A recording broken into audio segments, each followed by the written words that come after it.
my first guest is a founding member of the Kids in the Hall, and for the last 5 years, he starred on NBC's News Radio. Please welcome Dave Foley.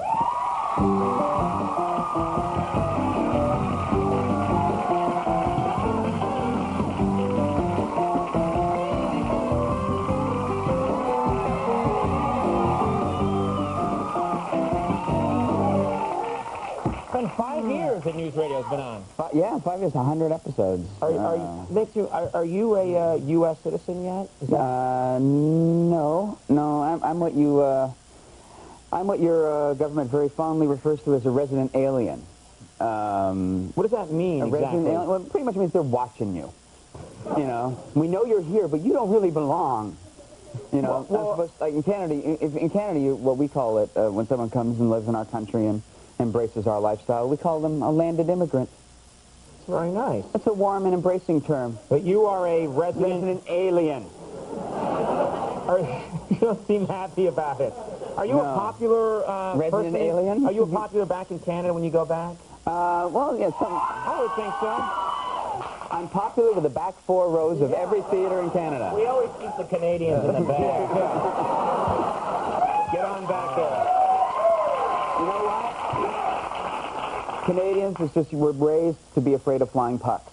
Just always stay in the back row. Don't be near the front. Yeah, front rows for suckers. So, are you, so when you go back, but are they pretty nice to you, or is there any kind of, oh, you went to America, did you, There's a little bit. Well, I mean, actually, I went back, recently I had, well, actually, I was up in Aspen. We ran a movie I did called The Wrong Guy. That's a pretty good cross-section of how well the movie did. And the Toronto press just tore it to shreds, just hated it. And I think a lot of that is that there's this attitude that if you're Canadian, if you leave Canada, they love you. They just love you. Oh, he left, he's wonderful. But as long as you stay away, like Donald Sutherland, if you never come back, then, oh, he's Canadian, you know. We're all very proud. Right. But if you go and then you come back, then it says, oh, Mr. Big Pants. What are you doing back? Mr. Big Pants? Canadians have the worst insults. You know? Mr. Fuzzy Bum. Oh, look at him sauntering back and forth across the 49th parallel. Mr. Chocolate Hat. What? What does this mean? Are you, but there's some people like say someone like a Wayne Gretzky, he could leave, come back, he can't do any wrong, right? No, he can't. He's constitutionally incapable of doing wrong. If he just started, like, randomly murdering people, they'd be like, he's Wayne. If he started, come on. Are you saying he's a murderer? I'm saying he's a mass murderer. You're gonna get in trouble. The town of Brantford has been decimated by Wayne Gretzky. Well, what's happening with your show, News Radio? What's going on with that show? I have no idea. We haven't heard yet whether we're picked up or not. We may be canceled. Thank you. Thank you. And then it's out of the country for you, bro. You don't got a job, it's back up picking maple or whatever. You don't pick maple. Yes. Is that how you get the maple? You pick it? You pick the maple berries off the maple bushes. The maple berries, and you squeeze them over pancakes. Well, say the show were to go away, and this is fake wood, but let's pretend that doesn't happen. But what will you do in that event? Do you have any plans? I don't. Well, I'm not a wealthy man. I'm not independently wealthy. But I have some investment things lined up. One you might be interested in is I'm going to invest in a chain of restaurants. Oh. That's a new, it's an interesting idea. It's actually a tandem chain of restaurants. There's 2 restaurants that will be, side by side in all locations. And the first one specializes, it appeals specifically to bulimics. And it will have an I'm intrigued. Yeah, and it will have an on-site vomitorium. Very elegantly appointed, with like someone to hand you the feather. Right. It's a very, very elegant affair. And then next door, and here's the genius. Here's where the real profit comes in. Next door is a restaurant specializing in previously enjoyed food. You're going to make... People are booing, but that usually means great idea in this country. I think people booed, Henry Ford once upon a time. They actually never did. They thought that car was pretty cool, yeah. With the second one, you'll make tons of those rich Irish setters.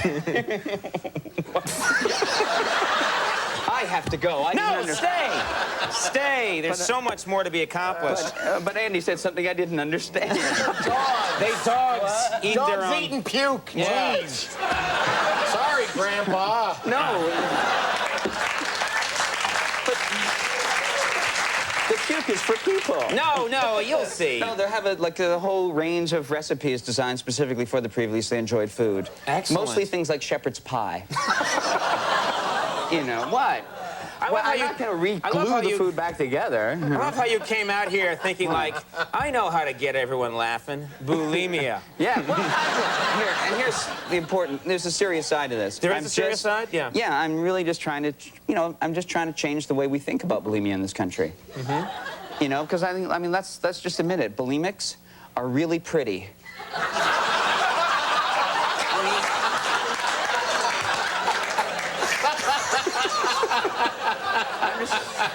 I'm sick of this whole TV movie of the week attitude, you know?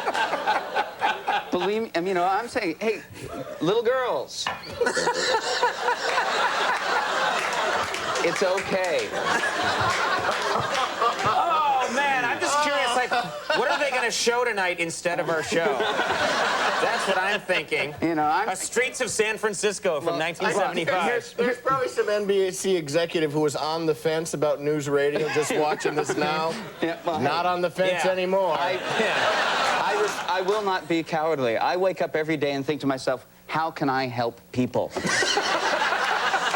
And this is one way I think, I want to make the bulimics feel good about themselves. Terrific. Yeah. Do an NBC public service announcement where you say that. And just see what happens. I'm curious about that. They've never asked me to do one of those. They will not ask you now, my friend. They like Kathy Griffin. I mean, God's sakes. You went for, like, you're trying to find now the few people you haven't offended. Kathy Griffin. Bam! I love Kathy. She's terrific. What's this new, we got to go in a second, but you got a movie coming out soon? Movie, yeah. I got a movie called Dick. I guess is coming out. Okay. I'm sorry. If I'd known there was going to be so many masturbation jokes in the opening, it's not a movie about that. It's about Richard Nixon. Damn it. Disappointed by the American audience? Well, yes. You can't say dick without people laughing. And... I know. It's about Richard Nixon? It is about Richard Nixon. Okay. And his... And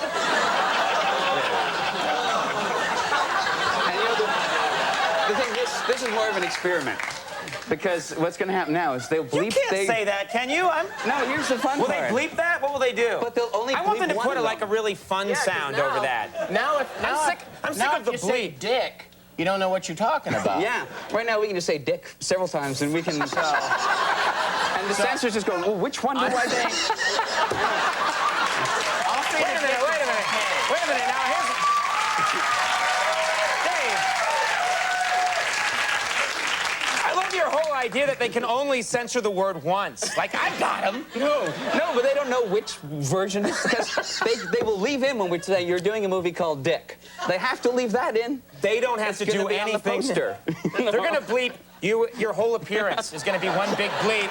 Yeah. You'll be a black bar over your whole head. And you'll be introduced as, like, Oksana Baul or something like that. All right. You're done, my friend. Oh. You get up north where you belong. Good luck with news radio. Of course, that movie you mentioned, Richard, and it's going to be in theaters this summer. Check that out. Dave, always entertaining. Thank you for being here, Dave.